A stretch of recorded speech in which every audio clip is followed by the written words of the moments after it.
Magandang Saturday morning mga kapamilya ko po si Fabian, ang inyong business buddy. At ako naman po si Jan Paul Romana, Starpreneur ng Bayan. Good morning po sa inyong mga lovely swakisas. Nandito pa rin po tayo sa SM Mall of Asia, dito sa Pasay City! Oh. Partner, alam mo ba na ang Mall of Asia ay second largest mall in the Philippines next to SM North EDSA. Di lang yan ang third largest mall in Asia. At fourth largest mall in the world. At ikaw pa rin ang pinaka-cute sa kanilang lahat. Partner, ikaw ha? Okay partner So, ha. ayan ha? Siyempre, pag Partner, nakita nyo yan alam nyo nasa na tayo, di ba? nasa Mall of Asia. Partner, malapit ang tagulan at ibig sabihin nun, malapit na ang mga baha. Siyempre, kasama ng ulan, ang baha, at delikado pag yung mga paa natin nalagay sa mga maduming tubig na yan, sa Ako, baha. partner, alam mo yung leptospirosis? Oo. Yan ang sakit na nakaugnay dun sa baha na merong ihi ng daga. O yan, o sige. Ulan, baha, yan ang nararanasan ngayong panahon ng tag-ulan. Kundi kapote o jacket, bota naman ang kinakailangan dito. Pero itong si Beth, kakaiba ang naisip na business.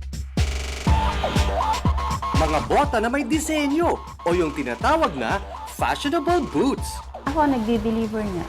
Ako yung contact ng kasi wala siya rito Nasa Hong Kong siya. Ako ang kausap.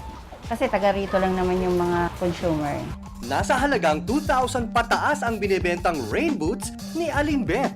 Katuwang ang kanyang anak na nasa Hong Kong na siya mismong namimili sa mga suppliers. 2,001 ang benta. Tapos minsan may nag-aano na magbibigay ng pamasahe para pag diniliver ko. Kaya minsan sinishift ko. Yun na mas maraming bumili nung tag-ulan. Lalo na nung nagbaha. Pagka na-deliver ko, ako babayaran. Pero pagka yung sinishift nga, dinideposit muna sa account ng anak ko. Tapos kine-check namin, anak ko nag-go singer sa akin Pagka nakabayad na sila, saka ko ipapadala. May trabaho naman si Aling Beth. Maliit lang ang sahod kaya kailangan niyang mag-sideline sa tulong ng kanyang anak.